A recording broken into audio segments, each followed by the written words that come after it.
Morning to you at 6:21. Nature is healing is the slightly annoying aside that people reach for when they notice some semblance of normality returning after lockdown. I'm going to say that to you throughout the show, Stig, just to annoy you. But in some ways, the planet did actually benefit from us all staying at home. Of course it did. According to the Environment Agency, a record number of drinks cans were recycled in 2020. 151,515 tonnes of aluminium to be precise. I know you like us to be precise. So how do we make sure that we don't slip back into old habits? Rick Hindley is from the Aluminium Packaging Recycling Organisation, or AluPro. Morning to you, Rick. Good morning, Asma. So were we just better at recycling, or were we drinking more and then recycling? Well, I think that's a really interesting question, and the answer is both. So obviously, while we were in lockdown, we were all at home. We weren't going into the offices, and the pubs were shut. So drinks can sales boomed, and so we had the highest sales of drinks cans last year. But the positive news there is that we also recycled a lot more. So in 2020, 82% of all the drinks cans that we all the drinks cans we bought were actually collected for recycling, which was up significantly on the previous year.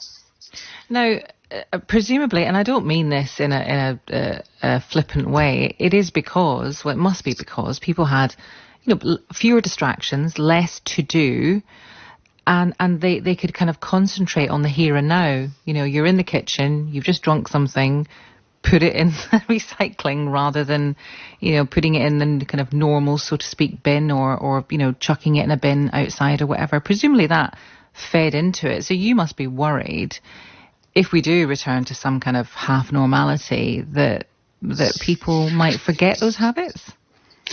Yeah, I think you're exactly right. So we were all at home, and recycling was easy. So we got into the habit, and we did it.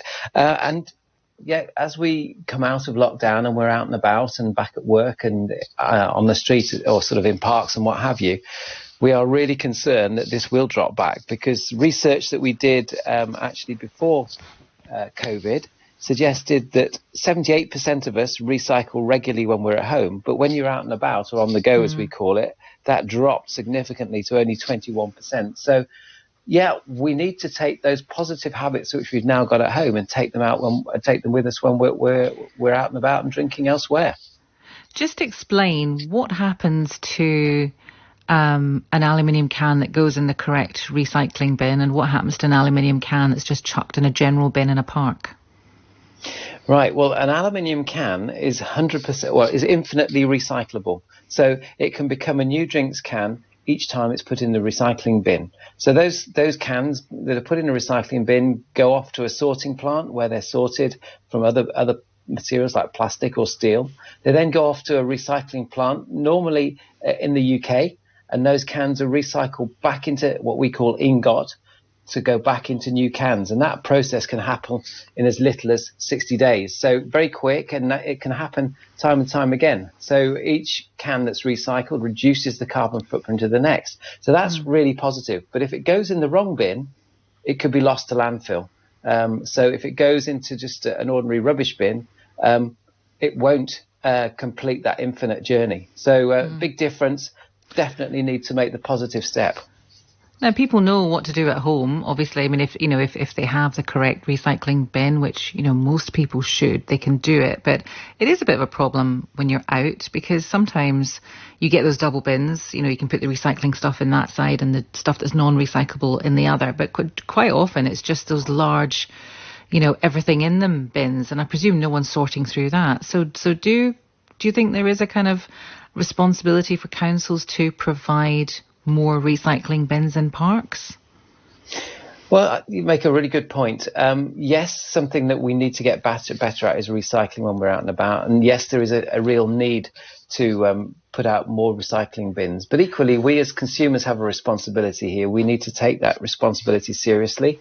And first of all, make sure you put it in the right bin when you're out and about, because there is a problem with contamination. But equally, it's really easy. So if you've got a drinks can, you just take it home with you, if you can't find a recycling bin, and put it in your recycling bin at home. Yes. It's not very difficult.